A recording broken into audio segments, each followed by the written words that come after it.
Annyeonghaseyo Yorobun, hari ini kita bakal belajar mengenai Hangul.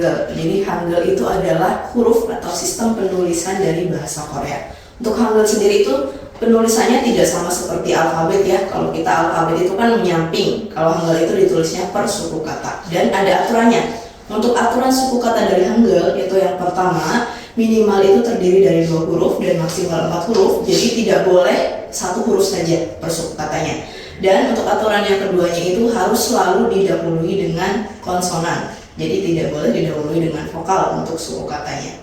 Oke, kita langsung masuk aja ke huruf-hurufnya.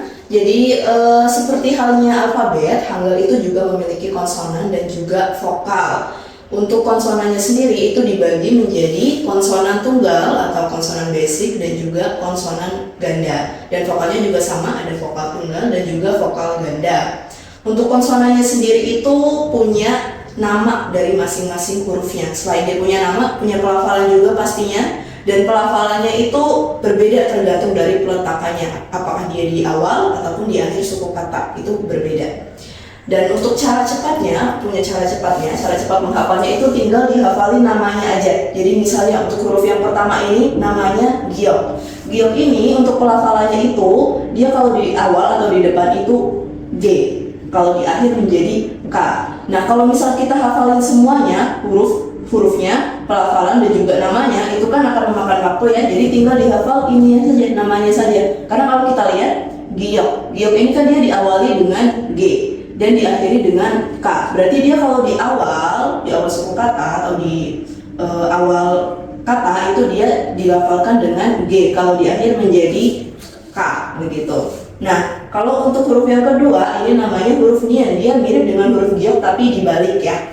Untuk huruf Nian ini kalau kita lihat dia awalnya N, akhirnya juga N. Jadi dia mau diletakkan di awal maupun di akhir suku kata itu sama aja. Bunyinya seperti huruf N. Untuk yang ketiga, ini ada huruf Jiget. Huruf Jiget ini kalau kita lihat awalnya D, akhirnya T. Berarti dia kalau di awal suku kata itu bunyinya D, kalau di akhir itu T.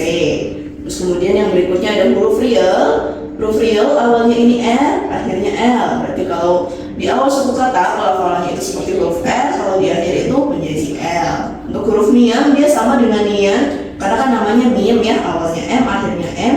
Jadi sama aja, kalau dia di awal maupun di akhir sama-sama bunyinya M. Terus next, huruf Biet. Biet ini kalau kita lihat terus awalnya B, akhirnya P. Jadi kalau dia di awal suku kata itu B, di akhir suku kata jadi P. Terus next di sini ada huruf Syot. Syot ini awalnya S, akhirnya T. Jadi kalau di awal suku kata itu S, kalau di akhir menjadi T.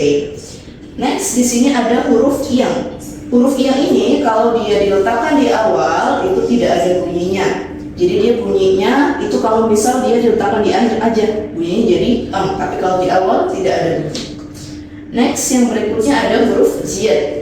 Huruf Jiet ini karena namanya Jiet ya, jadi awalnya kan J, akhirnya T. Berarti kalau di awal bunyinya J, kalau di akhir jadi T.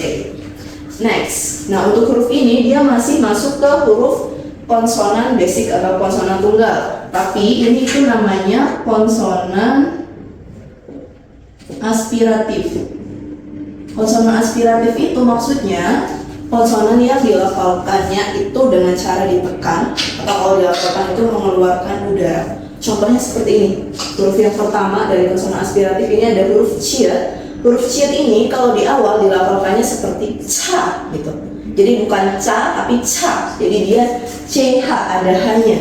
Jadi pelafalannya bukan seperti huruf C biasa tapi ada udaranya ca begitu. Tapi kalau di akhir karena namanya Ciet, jadi kalau di akhir T. Kalau di awal tadi CH.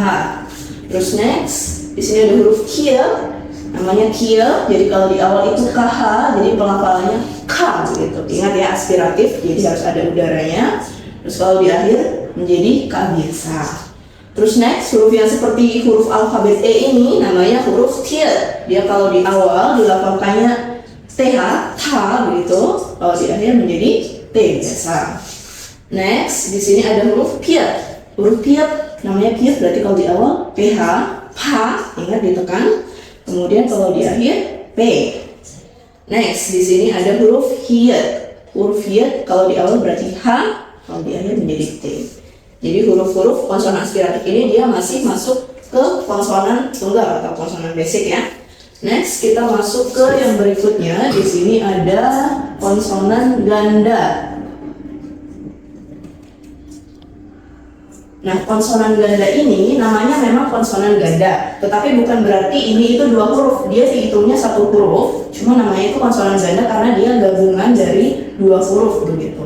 Oke, yang pertama di sini ada sangsiat. Sangsiat ini kalau dia cuma satu kan tadi namanya siat ya, yang ini. Nah, karena dia dua namanya jadi sangsiat. Jadi sang ini itu kalau diartikan itu kembar atau double. Nah, sangsiat ini bunyinya itu kalau di awal suku kata itu double S. Jadi kalau siat yang biasa itu sa, kalau yang ini sa, karena dia double S nya, jadi lebih ditekan, lebih s begitu pelafalannya. Tapi kalau di akhir dia jadi T.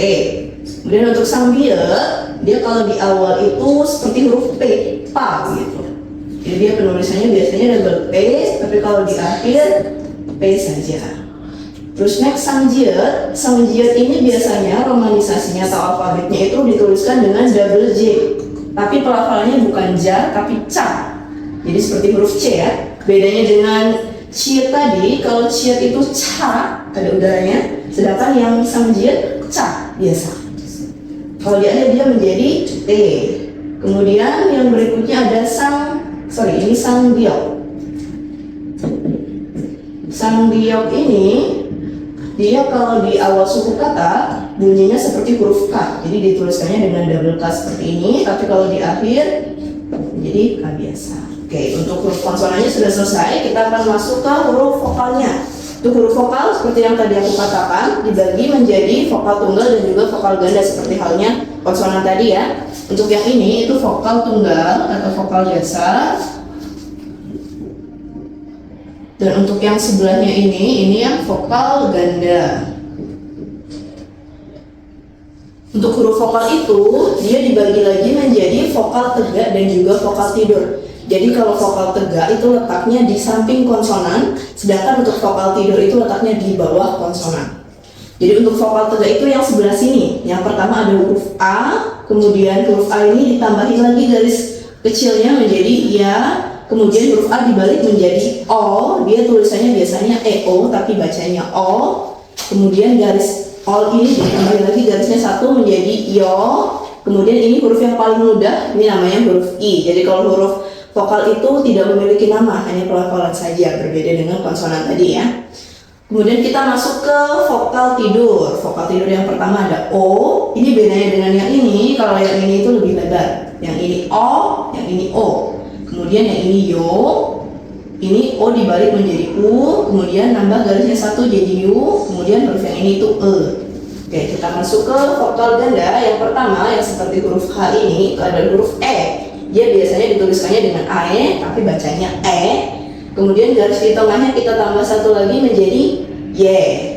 Kemudian next, ini adalah huruf E. Bedanya dengan yang ini, dia lebih lebar pelafalannya.